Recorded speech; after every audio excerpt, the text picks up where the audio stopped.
আজকে ভোরবেলা উঠে ঘরদোর পরিষ্কার করে আমি আগে পুজোটা করে নিলাম। আজকে তো সরস্বতী পুজো। অন্যান্য দিন আমি আগে ছেলেকে স্কুলের জন্য রেডি করিয়ে ছেলেকে স্কুলে পাঠানোর পরে একে একে সমস্ত কাজ করি। আর এই যে ছেলের জন্য গরম জল বসিয়ে দিয়েছি, আর এইদিকে প্রেসার কুকারে মটরটা সেদ্ধ করতে বসিয়ে দিয়েছি। আজকে জলখাবারে বানিয়েছিলাম লুচি আর আলু মটরের তরকারি। যখন আমি পুজো করছিলাম তখন কিন্তু হালকা হালকা অন্ধকার মতন ছিল। তারপরে এই খাবার বানাতে বানাতে বেজে গেল 8টা। ছেলে খেয়ে দিয়ে স্কুলে যাবে। ছেলেকে এই যে স্কুলের জন্য রেডি করিয়ে দিয়েছি। এই যে ফুল, গাঁদা ফুল নিয়ে আজকে স্কুলে যাবে। স্কুল থেকে মেসেজ করেছিল ইয়েলো কালারের ড্রেস আর ইয়েলো কালারের ফুল নিয়ে যেতে।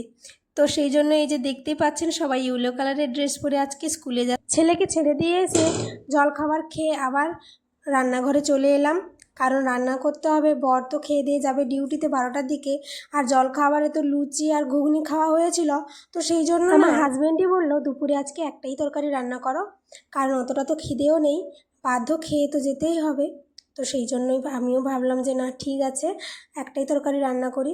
তো আজকে এই যে সব রকম সবজি, সজনে ডাঁটা, গাজর, আলু, পেঁপে সব রকম সবজি দিয়ে একটা নিরামিষ তরকারি রান্না করেছি। আমাকেও মনে হচ্ছে একটু দেরি করেই খেতে হবে, কারণ আমারও অতটা খিদে পাচ্ছে না। তো বাধ্য ডিউটিতে যাবে, তো সেই জন্য ওকে তো টাইমে টাইমে খেয়ে দিয়ে যেতেই হবে।